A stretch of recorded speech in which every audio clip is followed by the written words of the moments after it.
সুপ্রভাত। আজকে লাভ ক্ষতির অঙ্ক শিখব।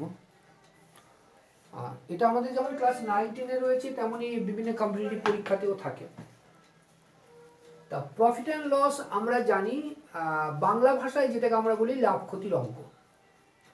খুব ভালোভাবে শোনো, লাভ ক্ষতির অঙ্কে কি কি জিনিস থাকে। নাম্বার ওয়ান থেকে কস্ট প্রাইস,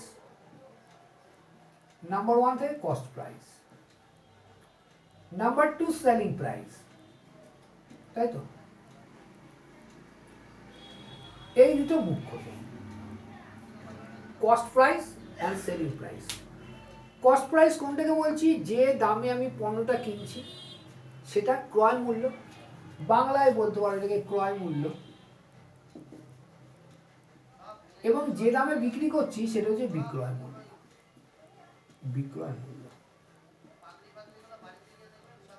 এই দুটো থেকে একটা জিনিস উঠে আসে, এসপি মাইনাস সিপি, মানে selling price minus cost price equal to profit, এবং CP minus SP equal to loss. তাহলে যখন বিক্রয় মূল্য ক্রয় মূল্য অপেক্ষা বেশি তখন সেটাকে আমরা প্রফিট বলছি, এবং যখন ক্রয় মূল্য বিক্রয় মূল্য অপেক্ষা বেশি তখন সেটাকে বলছি লস। আরো একটা জিনিস থাকে যেটা ডিসকাউন্ট। আচ্ছা, ডিসকাউন্ট বলার আগে বলে নিই, যদি কিছু বলা না থাকে তাহলে প্রফিট বা লস, যদি কিছু বলা না থাকে প্রফিট বা লস সব সময় কস্ট প্রাইসের উপরে হবে, কস্ট প্রাইসের উপর। কিছু যদি বলা না থাকে, আর যদি বলা হয় বিক্রয় মূল্যের উপরে, তাহলে বিক্রয় মূল্যের উপরে করতে হবে। তাহলে আমরা মনে রাখবো কস্ট প্রাইস এবং সেলিং প্রাইসের মধ্যে পার্থক্য যেটা সেটাই প্রফিট বা লস, এবং প্রফিট বা লস যেটা সেটা ডিপেন্ড করে বা ক্যালকুলেশন করতে হয় কিছু বলা না থাকলে কস্ট প্রাইসের উপর। এবার ডিসকাউন্ট, ডিসকাউন্ট মানে আমরা জানি ছাড়, এটা সর্বদা সেলিং প্রাইস অথবা মার্ক প্রাইসের উপরে হয়। এবার ক্ষেত্র বিশেষ দেখব মার্ক প্রাইসের উপরে করব। এই দুটো হচ্ছে, দেখো মার্ক প্রাইস হচ্ছে ধার্য মূল্য, সেলিং প্রাইস হচ্ছে বিক্রয় মূল্য। তাহলে ডিসকাউন্টটা ধার্য মূল্য যদি বলা না থাকে তাহলে সেলিং প্রাইসের উপরে থাকবে, এবং ধার্য মূল্য যদি মেনশন করা থাকে তাহলে ডিসকাউন্টটা ধার্য মূল্যের উপরে হবে, এবং ধার্য মূল্য থেকে ডিসকাউন্টটা বাদ দিয়ে আমি সেলিং প্রাইস পাবো। তাহলে এটা হচ্ছে ব্যাপার। পুরোপুরি ইনভলভমেন্ট রয়েছে এর মধ্যে পার্সেন্টেজের, পার্সেন্টেজটাও খুব ভালোভাবে এখানে বুঝে নিতে হবে। তাহলে এটা নাও। এবার আমি এর উপরে কিছু অঙ্ক দিচ্ছি, তোমার ক্লাসের জন্য মোস্ট ইম্পর্টেন্ট অঙ্ক, খুব ভালোভাবে বুঝে নেবে, আমি স্টেপ বাই স্টেপ করাবো। দেখে নাও।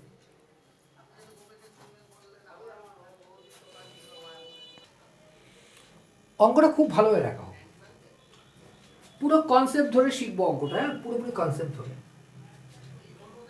আজকের 1 নম্বর অঙ্ক, by selling a watch for rupees 144। তার মানে এখানে বিক্রয় মূল্য দিয়ে দিয়েছে কত? 144 টাকা। ক্লিয়ার? এম এল লসেস 10%, তাহলে এখানে তার ক্ষতি হয়েছে 10%। বলছে বিক্রয় মূল্য কত হবে যদি লাভ করতে চাই 15%। এটা হচ্ছে অঙ্ক। তাহলে খুব ভালোভাবে দেখো, 10% লস, এটা ভালোভাবে বুঝো, লস 10%, এর মানেটা কি? 10% লস মানে 100 বিয়োগ 10 সমান সমান 90। তার মানে 10% লস যদি হয় তাহলে আমি 90%-এর দাম পেয়েছি। অঙ্কটা এ বোঝো, ক্রয় মূল্য যদি 100 হয়, ক্ষতি হয়েছে 10 টাকা, তাহলে বিক্রয় মূল্য কত? 90 টাকা। তার 90 টাকা বিক্রয় মূল্য এবং ক্ষতি 10 টাকা। বিক্রয় মূল্য 90, ক্ষতি 10 টাকা, তখন তো ক্রয় মূল্য হচ্ছে 100 টাকা। অথবা প্রশ্ন যা বলেছে ক্রয় মূল্য 100 টাকা হলে ক্ষতি 10 টাকা, 90 টাকা বিক্রয় মূল্য। ভালো লক্ষ্য করো। তাহলে বলা যায় না এই 90% যে বিক্রয় মূল্য, এই 90% সমানই তো 144 টাকা। তাহলে 90% সমান 144 টাকা। তুমি বলে হ্যাঁ স্যার 144 টাকা। তাহলে কত হলো দেখো তো, 100% সমান কত? 100% মানে কস্ট প্রাইস। তাহলে বলা যায় 90/100 ইকুয়াল টু 144। 0 0 কাটো, 9 দিয়ে যদি কাটো দেখো 9 কে 9, 5 6 9 54, ক্রসে গুণ, তার মানে 160 টাকা। 160 টাকা আমার কি? 160 টাকা সিপি। তাহলে প্রথম লাইন বোঝো আবার ভালো হবে, লস 10%। তাহলে আমি 90%-এর দাম পেয়েছি। এই 90% সমান তো 144। 90% সমান 144। অথবা অঙ্কটা এইভাবেও করো, যদি তুমি ভাবো আর একটু ডিটেলসে বুঝতে, অসুবিধা নেই। 90 টাকা বিক্রয় মূল্য হলে ক্রয় মূল্য কত? 100 টাকা। 90 টাকা বিক্রয় মূল্য হলে ক্রয় মূল্য 100 টাকা প্রশ্ন অনুযায়ী। তাহলে যদি 1 টাকা হতো তাহলে 100/90, কিন্তু আমার বিক্রয় মূল্য প্রদত্ত কত? 144 টাকা। তাহলে বিক্রয় মূল্য যখন 144, ক্রয় মূল্য কত হবে? 100/90 ইন্টু 144। এটাই তো কাটলে তুমি। তাহলে ক্রয় মূল্য কত? 160 টাকা বেরোলো। এবার বলছে দ্বিতীয় লাইন, বিক্রয় মূল্য কত হবে যাতে 15% লাভ হয়। আমি তোমাকে বলেছি লাভ কোথায় হয় বা ক্ষতি কোথায়? কস্ট প্রাইসের উপরে। কস্ট প্রাইস তুমি পেয়ে গেছো কত? 160 টাকা। তাহলে 15% লাভ বলেছে, তার মানে 100 টাকা যদি আমার ক্রয় মূল্য হয়, লাভ হবে 15 টাকা। তাহলে বিক্রয় মূল্য কত হবে? বিক্রয় মূল্য 115 টাকা হবে বিক্রয় মূল্য। ক্লিয়ার? তার মানে বলতে পারি 100 টাকা যখন আমার সিপি, তখন এসপি সেলিং প্রাইস বিক্রয় মূল্য কত? 100 প্লাস 15, 115 টাকা। 1 টাকা সমান কত? 115/100 টাকা। 1 মিনিট দাও, কে ফোন করলো? দাও। হ্যাঁ হ্যালো, আচ্ছা রাখো, ঠিক আছে, সাবধানে রাখ। তাহলে এবার যে কথাটা বলছি দেখো, 100 টাকা সিপি হলে বিক্রয় মূল্য কত? 115 টাকা। আমি সিপি পেয়ে গেছি 160 টাকা। তাহলে 160 টাকা যখন সিপি, তখন এসপি কত? 115/100 ইন্টু 160। কাটো, 5 দিয়ে কাটলে এটা দুবার, 5 দিয়ে কাটলে এটা কবার যাবে? 5 দুগুণে 10, 3 5 15, 2 দিয়ে কাটলে এটা 8। তাহলে 8 ইন্টু 23, 3 8 24, 8 দুগুণে 16, 18। তার মানে এসপি কত? 184 টাকা। এসপি কত? 184 টাকা। কোনো অসুবিধা আছে? তাহলে এই অঙ্কটার মধ্যে তোমাকে দুটো অঙ্ক করিয়ে দিয়েছে। এটা হচ্ছে পুরোপুরি ব্যাকরণের নিয়মে তুমি স্টেপ বাই স্টেপ অঙ্কটা করলে। কিন্তু যখন তুমি কম্পিটিটিভ পরীক্ষা দিচ্ছ বা অলিম্পিয়াড দিচ্ছ অথবা চাকরির পরীক্ষা দিচ্ছ, তখন অঙ্কটা এভাবে করবে না। It will kill your time. তাহলে টাইম বাঁচাতে হবে, সঠিকভাবে অঙ্ক করতে হবে। কী করে করবো? তাহলে এটা ক্লিয়ার আছে? কনসেপ্টটা ক্লিয়ার করে নেবে। এই কনসেপ্ট যদি ক্লিয়ার করা হয় তাহলে আমি অ্যাডভান্স লেভেল বোঝাতে পারবো। অঙ্কটা মনে রাখবে, এটা কিন্তু কনসেপ্টের অঙ্ক, দুটো অঙ্ক পাঞ্চ করে হয়েছে। এইবার দেখো, এবার যদি তুমি বলো না স্যার আমি এটাকে এইভাবে করতে রাজি না, আমি করবো অত্যন্ত ফাস্ট, কোনো অসুবিধা নেই, তাতেই হবে। দেখো লজিকগুলো মনে রাখবে। সবার প্রথম তোমাকে দিয়েছে 144 টাকা বিক্রয় মূল্য, তাহলে তোমাকে কস্ট প্রাইসে আসতে হবে। তাহলে সিপি কি করে আসা যায়? সিপি ইকুয়াল টু, মনে রাখবে, এসপি ইন্টু 100 সরি, এটা দেওয়া আছে, এসপি দেওয়া আছে, এসপিতে সিপিতে যাচ্ছি, ওপরে 100 নিচে 100 প্লাস প্রফিট অথবা 100 মাইনাস লস, তাহলে ডাইরেক্ট কস্ট প্রাইস। তাহলে এই যে 144 10% লস, তাহলে 90%-এর দাম, তাহলে বলা যায় 90 100। এইটা যখন করছি এটা আমি কস্ট প্রাইস পেয়ে গেলাম। এবার কস্ট প্রাইসের উপর লাভ হবে কত 15%, মানে কত 115%, 115/100। লক্ষ্য করো আউট হয়ে গেল। এর জন্য আমি এখানে কথা বলি সব সময়, লাভ আর লস যদি থাকে, লাভ আর লস যদি থাকে তাহলে ডাইরেক্ট করবে কি বিক্রয় মূল্য ইন্টু 100 প্লাস লাভ বাই 100 মাইনাস কোটি, একবারে অঙ্ক বেরোবে। তাহলে 100 প্লাস লাভ 115, 100 কোটি। তাহলে এবার কাটাকুটি করি, এইটা দিয়ে যদি কাটি ভালোভাবে দেখো, 9 দিয়ে কাটলে 10 বার, তাই তো?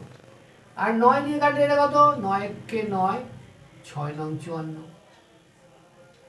এবার 5 দিয়ে কাটলে 2 বার, 5 দিয়ে কাটলে 5 গুণে 10, 3 5 15। 2 দিয়ে এটা কাটলে 8 বার, তাহলে হচ্ছে 8 ইন্টু 23, 3 8 24, 8 2 16 18। আমার উত্তর বেরিয়ে গেল। অঙ্ক কোনো সময় কঠিন না, বারবার বলি, just you have to learn বা আন্ডারস্ট্যান্ড দ্য ল্যাঙ্গুয়েজ। কি চাচ্ছে, কি চাচ্ছে যদি এটা তুমি বুঝতে পারো বা অনুধাবন করো, পরবর্তী স্টেপগুলো আপনি আপনি চলে আসবে, অসুবিধা থাকে না। এটা কনসেপ্টের অঙ্ক গেল, খুব ভালোভাবে দেখে নাও। আমি আর একটা অঙ্ক করাচ্ছি, খুব ভালোভাবে দেখে নাও।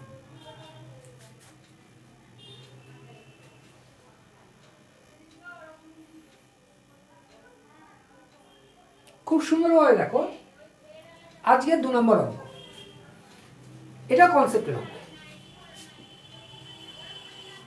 একটা লোক 924 টাকা করে দুটো, তাহলে 924 টাকা করে দুটো ঘোড়া বিক্রি করেছে, তাহলে এক একটার দাম 924 টাকা।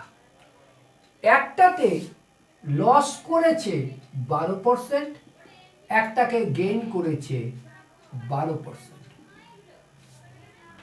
তাহলে বলছে আলটিমেটলি তার লস বা গেইন কত হয়েছে। খুব সুন্দর অঙ্ক। তাহলে দেখো, আমি দুটো ঘোড়া যখন কিনেছি, সোল্ড বিক্রি করেছি 924 টাকা করে এক একটা, তাহলে এসপি একটার দাম যদি 924 টাকা হয়, আমি তো দুটো বিক্রি করেছি, দুটো দাম কত হবে 24 দুগুণে 48, 9 দুগুণে 18, তার মানে 1848 টাকা আমার সেলিং প্রাইস। কিন্তু এইবার ব্যাপারটা হলো একটাতে লাভ করেছি, একটাই ক্ষতি করেছি, এটা হলো কথা। দেখো 12% লস করেছি, 12% যদি আমি লস করে থাকি তাহলে আমি ক টাকা পেয়েছি, তার মানে আমি পেয়েছি 100 বিয়োগ 12 সমান 88, 88%-এর দাম পেয়েছি।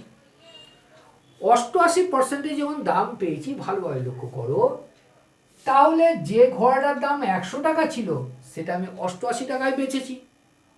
কস্ট প্রাইস চাচ্ছি, তাহলে কি করব 100/88 ইন্টু 924, আমি এসপি পেলাম, প্লাস গেইন করেছে 12% আর একটা জায়গায়, তাহলে 12% যখন গেইন করি কস্ট প্রাইস আসবো ওপরে 100 নিচে 112 ইন্টু কত 924, হ্যাঁ কি না?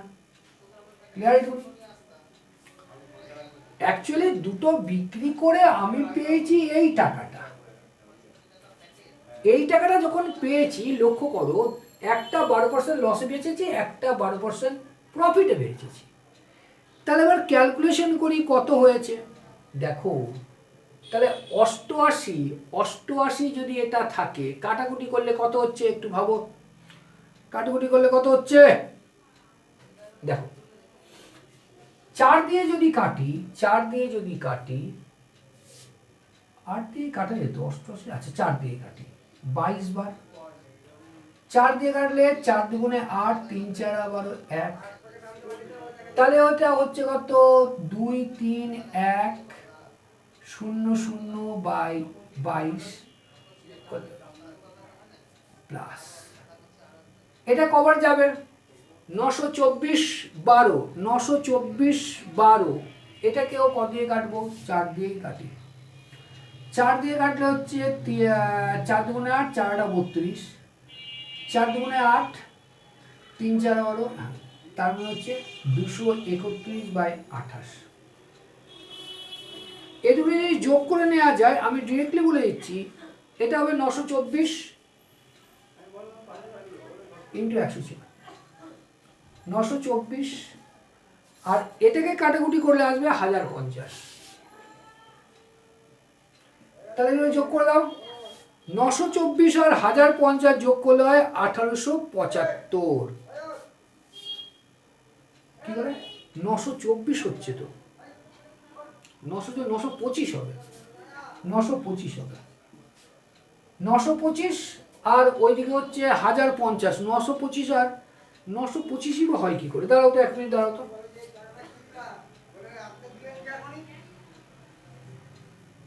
825 হবে, 825 হবে। তাহলে এই দুটো যোগ করে কত হচ্ছে? 1875। তাহলে আলটিমেটলি দেখো 1875 হচ্ছে, কিন্তু 1875 ওইখানে দেখো আমি পেয়েছি কত? 1848। তাহলে 1848 পেয়েছি, 1875, তাহলে লস হয়েছে। দুটোকে বিয়োগ করলে কত হচ্ছে? 27 হচ্ছে। কিন্তু একটা কথা বলা হয়, লস পার্সেন্টেজ অলওয়েজ কার ওপরে? কস্টের ওপরে। কস্ট কত? 1875। তাহলে 1875 টাকায় লস হয়েছে 27 টাকা, তাহলে 100 টাকায় কত? 100 টাকায় কত? যেই কাটাকুটি করবে দেখবে এটা হবে 1.44। আবার অঙ্কটা বলছি, শোনো ভালোভাবে, ক্যালকুলেশনটা তোমরা করে নেবে।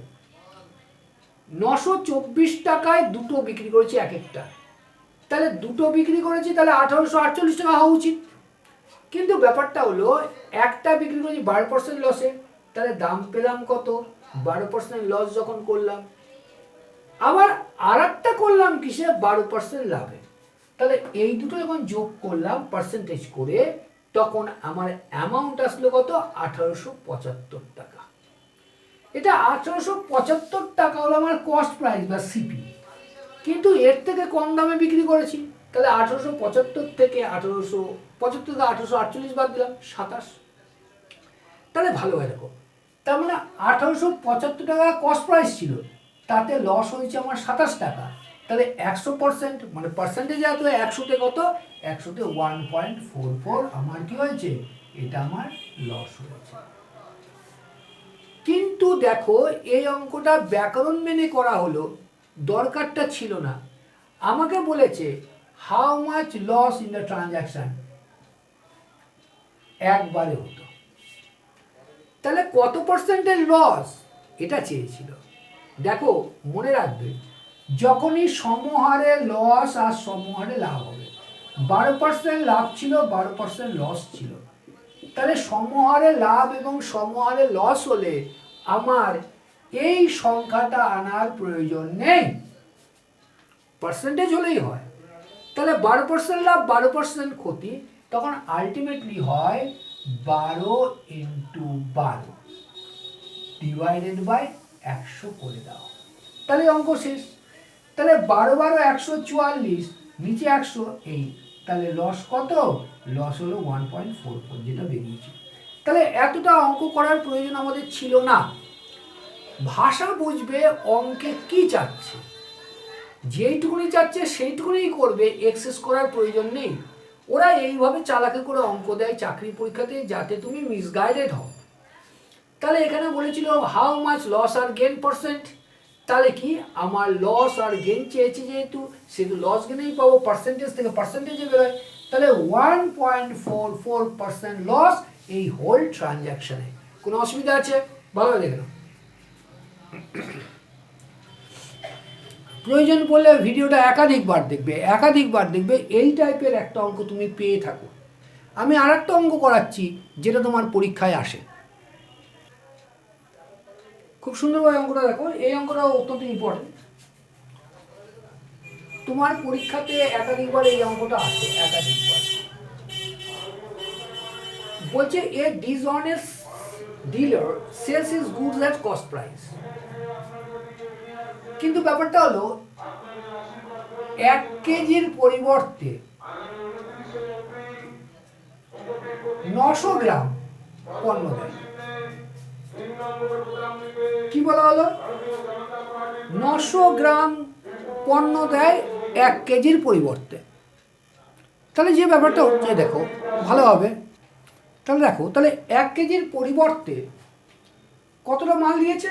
900 গ্রাম।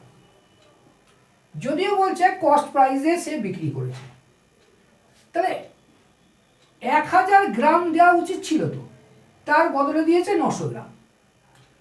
তাহলে এখানে কি হয়েছে দেখো, 900 গ্রামে সে 100 গ্রাম লাভ করেছে। কেন? দাম তো নিয়েছে 1 কেজির, দাম 1 কেজির নিয়েছে, তাহলে 900 গ্রামে লাভ করেছে 100 গ্রাম। তাহলে 100তে কত? এটা হচ্ছে আমার প্রশ্ন, তাই তো? এখানে উত্তর পাবো। তাহলে অটোমেটিক্যালি দেখো খুব সুন্দরভাবে 0 0 আউট। তাহলে কত হলো? 9 11। তাহলে এত পার্সেন্ট, 11.1% লাভ করেছে। ভালোভাবে দেখো, তার মানে 1 কেজির পরিবর্তে 900 গ্রাম দিয়েছে।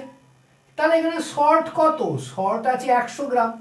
তাহলে বলা যায় 900 গ্রামে লাভ কতটা? 100 গ্রাম। 900 গ্রামে 100 গ্রাম লাভ হয়েছে।